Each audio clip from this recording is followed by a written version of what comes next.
বন্ধুরা, আপনারা সবাই কেমন আছেন? আজকে আমাদের রেসিপি মূলো শাক ভাজা। সঙ্গে থাকুন দেখার জন্য। এটা কিন্তু খেতে খুবই ভালো হয়। অল্প বাদাম ভাজা আমরা দিয়ে দিই, সেই জন্য স্বাদটা আরও বেশি ভালো হয়। আমার এই রেসিপিটা আপনাদের যদি ভালো লেগে থাকে, লাইক, শেয়ার, কমেন্ট আর সাবস্ক্রাইব করতে ভুলবেন না আমার চ্যানেলটা। সর্ষের তেল ঢেলে নিলাম। তেলটা আমাদের গরম হয়ে গেছে। আমি কিছু কাঁচা বাদাম ভেজে নিচ্ছি। বাদামটাকে কিন্তু ভালো করে ভাজতে হবে। বাদামটা আমার ভাজা হয়ে গেছে, এবার আমি তুলে নিচ্ছি।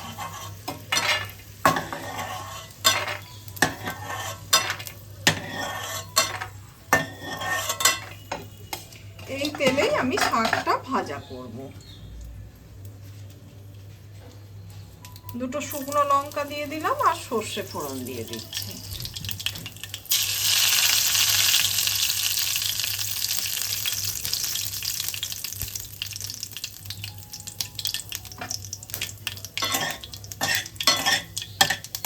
ফোড়নটা থেকে যখন একটা সুন্দর গন্ধ বেরোবে, লঙ্কাগুলো যেন খুব ভালোভাবে ভাজা হয়ে যায়, সেই সঙ্গে সর্ষেটাও যেন ভালো করে ভাজা হয়। এবার আমি মূলো শাকটা দিয়ে দিই।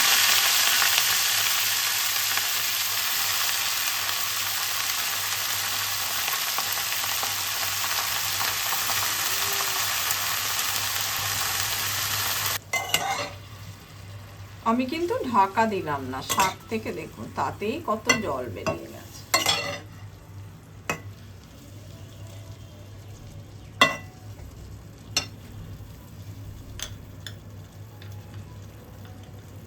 পরিমাণ মতো নুন দিয়ে দিলাম।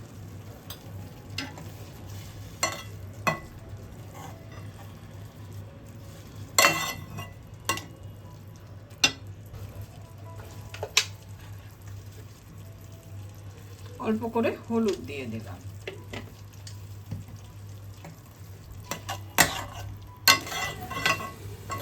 এদিকে শাকটা ভাজা হতে হতে আমরা বাদামটাকে হামানদিস্তায় অল্প থেতো করে নিচ্ছি।